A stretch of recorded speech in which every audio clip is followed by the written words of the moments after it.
tao ay nabubuhay sa salita ng may kapal na pagkain kanyang bigay.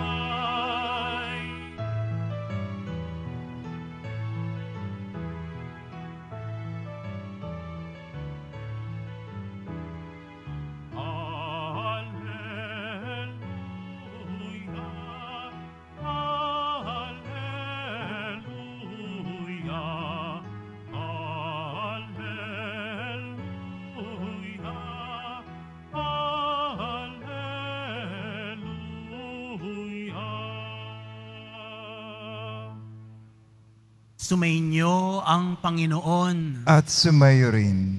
Ang pagpapahayag na mabuting balita ng Panginoon ayon kay San Juan. Papuri sa iyo, Panginoon.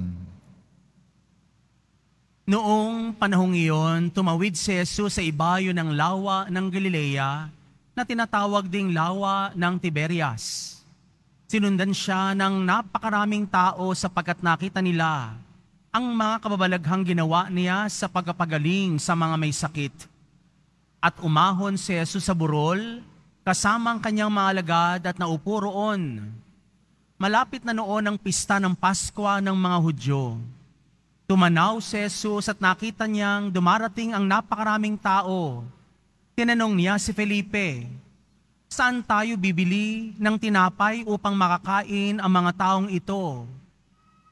Sinabi niya ito upang subukin si Felipe, sapagkat alam ni Jesus ang kanyang gagawin. At sumagot si Felipe, "Kahit na po halagang 200 denaryong tinapay ang bilhin, ay di sasapat para makakain ng tigkakaunti ang mga tao." Sinabi ng isa sa kanyang mga alagad, si Andres na kapatid ni Simon Pedro, "Mayroon po ritong isang batang lalaki na may dalang 5 tinapay na sibada at 2 isda. Ngunit gaano na ito sa ganyang karaming tao? Paupuin niyo sila," wika ni Jesus. Madamo sa lugar na yaon, umupo ang lahat, humigit kumulang sa 5,000 ang mga lalaki. Kinuha ni Jesus ang tinapay at matapos magpasalamat sa Diyos, ay pinamahagi sa mga tao. Gayon din ang ginawa niya sa isda. Binigyan ng lahat hanggat sa gusto nila. At nang makakain na sila, sinabi niya sa mga alagad, "Tipunin ninyo ang lumabis para hindi masayang." Gayon nga ang ginawa nila at nakapuno sila ng 12 bakol. Nang makita ng mga tao ang kababalaghang ginawa ni Jesus, sinabi nila, "Tunay na ito ang propetang paririto sa sanlibutan." Nahalata ni Jesus na lalapit ang mga tao at pilit siyang kukunin upang gawing hari. Kaya muli siyang umalis na mag-isa patungo sa kaburulan.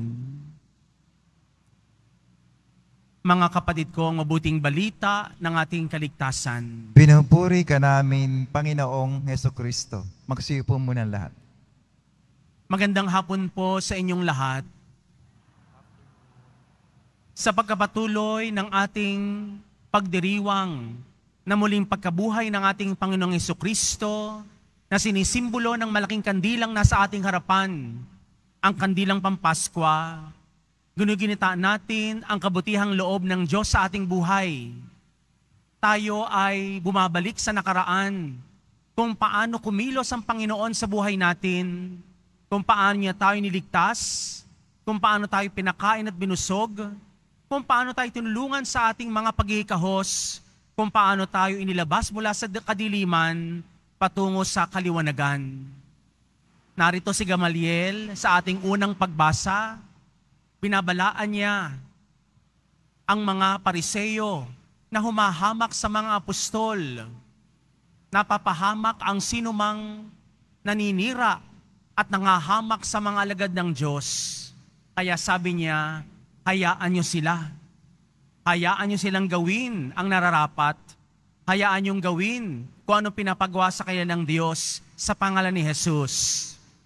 At galak na galak nga ang mga apostol nung sila ay bigyan ng pansin ni Gamaliel sa kabila ng mga kahiyang ginagawa ng mga Pariseo at ng mga kalaban, patuloy lang ginagawa ang gawain ni Kristo, ang ipahayag ang mabuting balita, ang ipakilala ang paghahari ng Diyos.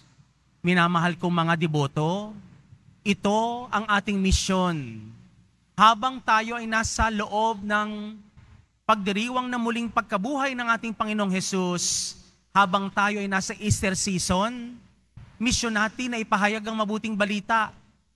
Misyon natin na ipahayag ang paghahari ng Diyos sa piling natin, sa pamagitan ng kanyang mga salita, sa pamagitan ng Eukaristiyang bumubusog sa atin, sa pamagitan ng ating simbahan. Kaya nga, nung minsan, ang mga alagad ay kasama si Jesus. Maraming sumusunod sa kanyang mga tao. At tinanong ni Jesus ang isa sa mga alagad, si Felipe, paano natin mapapakain ang mga ito? Bagamat alam ni Jesus na walang magagawa ang mga alagad, tinanong niya pa rin ito kung ano ang kanilang nasa isip. At talaga naman pong kapos na kapos ang kakayanan ng mga alagad kung hindi dahil kay Jesus. Ngayon din po tayo, minamahal ko mga kaibigan, anumang gawin natin sa mundong ito ay kapos. Hindi kaya ng ating kapangyarihan, hindi kaya ng ating sariling lakas na ipahayag ang mabuting balita, na busugin ang lipunan ng kabutihan kung hindi kasama si Jesus sa ating buhay. Alam ni Jesus na hindi mapapakain ng mga alagad ang 5,000 tao. Pero binigay nila kung anong meron sila. 5 tinapay at 2 isda. Isuko natin ang karampot na meron tayo sa mahal na po ang Jesus Nazareno. At siya na ang magbabasbas nito, siya ang magpapala sa atin, siya ang maghahati-hati noon, at ang lahat ay magkakaroon. Ganoon kabuti ang Diyos. Ganoon ang kapangyarihan ng Diyos. Kung halimbawa, ipinagdamot ng mga alagad ang 5 tinapay at 2 isda, paano ito mapaparami sa napakaraming tao? Papaano sila makasisinop ng 12 bakol na siyang sumasagisag sa 12 tribo ng bayang Israel? Ibig sabihin, sapat ang pagpapala ng Diyos. Sapat ang kanyang biyaya para sa ating lahat. Walang panahon upang tayo ay magdamot. Walang panahon upang itago natin kung anong karampot na meron tayo. Basta't isuko natin sa Panginoon, talento man ito, panahon man ito, o di kaya'y kayamanan natin.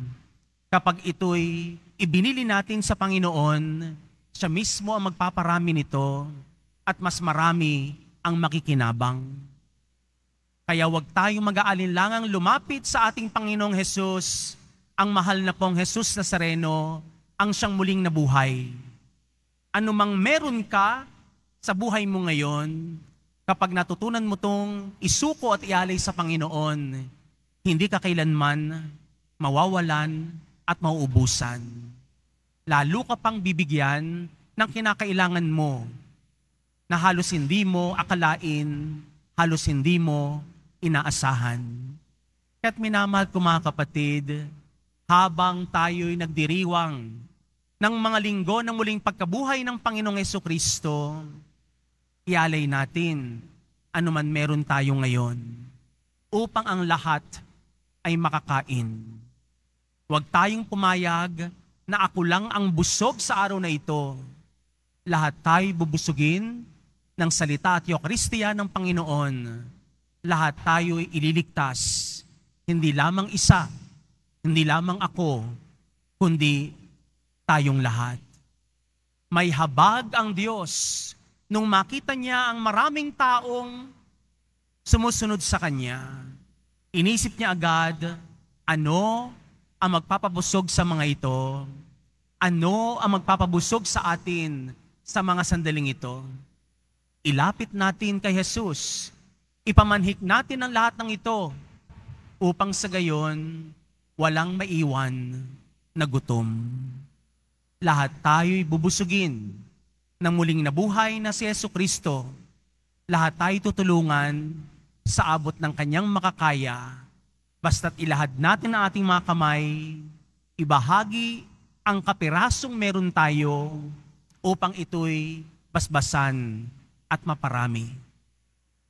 Busog ang lahat sa piling ni Jesus. Amen.